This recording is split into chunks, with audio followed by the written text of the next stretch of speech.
జగన్మోహన్ రెడ్డి గారు తండ్రి చనిపోతే పాదయాత్ర చేయడానికి అంటే అది యాత్ర చేయడానికి పర్మిషన్ ఇవ్వలేదని చెప్పి ఆయన అదొక సెంటిమెంట్ క్రియేట్ చేశాడు. తండ్రి బతుకుండంగానే తండ్రిని అరెస్ట్ చేసి కొడుకుని పోనీయకుండా రోడ్డు మీద కూర్చోబెట్టి నువ్వు కళ్ళ ముందరే నువ్వు అంత ఇబ్బంది పెట్టిన వాళ్ళు నేనేమనాలా? అది చేసింది కూడా అప్పుడు తెలుగుదేశం పార్టీ కాదు, కాంగ్రెస్. మీ తండ్రి చనిపోవడం తెలుగుదేశం పార్టీకి ఏం సంబంధం?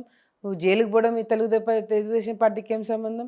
కాంగ్రెస్ గవర్నమెంట్లో సోనియా గాంధీ వద్దనడం ఏంది? దానికి మాకు సంబంధం లేదు. కానీ నువ్వు కళ్ళ ముందరే మాకు చేసినావు కదా. కన్న తండ్రిని నువ్వు లోపల పెట్టి కొడుకుని పోనీయకుండా చేసినావు. ఆ తల్లిని భార్యని లోకేష్ అన్న గారి తల్లిని భార్యని రోడ్డు మీదకి తీసుకొచ్చి నిలబెట్టించినావు. మరి నిన్నేమనాలా? మరి నువ్వు చేసింది ఎట్లా కరెక్టు? మాలాంటి వాళ్ళని ఎంతోమంది తప్పు చేశారా చేయకూడదని చూడకుండా నువ్వు జైల్లో పడేసినావు.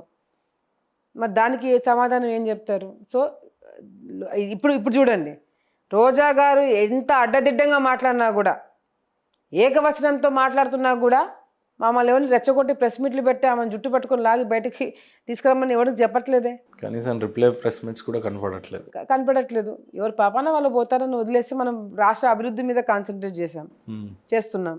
సో అది వాళ్ళకి మనకి తేడా. సో ఇలాంటి క్లిష్ట పరిస్థితుల్లో బాబు గారు బయటికి రాకపోవటము, బండ్ల గణేష్ గారు టీడీపీకి కార్యకర్త కాదు, లేకపోతే లీడర్ కాదు, నాయకుడు కాదు, అలాంటి వ్యక్తి ఈరోజు 570 కిలోమీటర్లు పాదయాత్ర చేయటం, తిరుమల సన్నిధికి వెళ్ళటం ఏ రకంగా? ఇది చాలా చాలా చాలా గొప్ప విషయం అండి. ఎందుకంటే రోజుకి నాకు తెలిసి 25 కిలోమీటర్లు నడుస్తున్నారని 25 కిలోమీటర్స్ ఎవరు ఇమాజిన్ చేయాలి? మాకు కూడా అర్థం కావట్లేదు. చాలా ఫాస్ట్గా వచ్చేస్తున్నారు. బట్ ఏదేమైనా ఆ రోజు ఆ సెంటిమెంట్ అంత స్ట్రాంగ్గా అందరికీ ఎమోషనల్గా ఉండింది కాబట్టే గచ్చిబౌలి స్టేడియం ప్రోగ్రామ్ కూడా అది రాష్ట్రాలు దాటిపోయి దేశాలలో కూడా ర్యాలీలు చేయడము, నిరసన తెలియజేయడము, దీక్షకు కూర్చోవడము దేశాలలో చేసినారు. ఆయన గొప్పతనం ఏదో అప్పుడే అందరికీ గ్రహించినారు.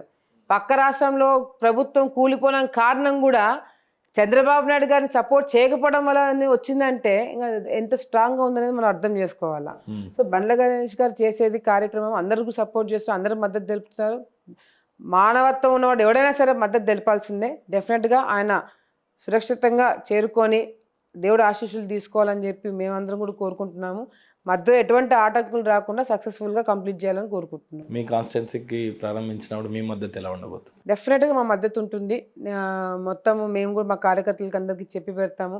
డెఫినెట్గా మా సైడ్ నుంచి మేము కూడా రిసీవ్ చేసుకుంటాము. ఆయనకి ఇంకేమైనా ఫెసిలిటీస్ మేము ప్రొవైడ్ చేయగలుగుతాం. ఆయనతో పాటు తిరిగే వాళ్ళకి కానీ ఇంకేదైనా ఫెసిలిటీస్ ప్రొవైడ్ చేయాలంటే కూడా మా తరపు నుంచి చేయడం జరుగుతుంది.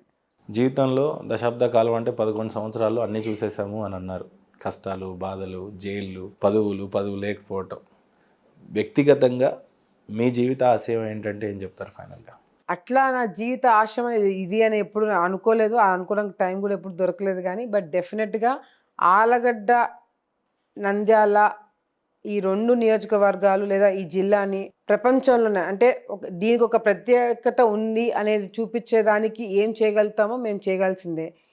చుట్టుపక్కల వాళ్ళంతా దేశవ్యాప్తం అందరూ కూడా ఆలగడ్డ, నంద్యాల అంటే గుర్తుపట్టేటట్టుగా మేము ఏం చేయగలుగుతాం అనేది మేము మా ఫోకస్ తప్ప దానికి మించి మాకేం పెద్ద కోరికలు లేవు. ప్రజలకి దగ్గర ఉండాలా, ప్రజల్లో ఉండాలా, మా కుటుంబ సభ్యులందరూ కూడా మళ్ళీ కలిసిపోవాలా, అందరూ సంతోషంగా ఉండాలని తప్ప ఇంక వేరే ఆలోచన ఏం లేదు.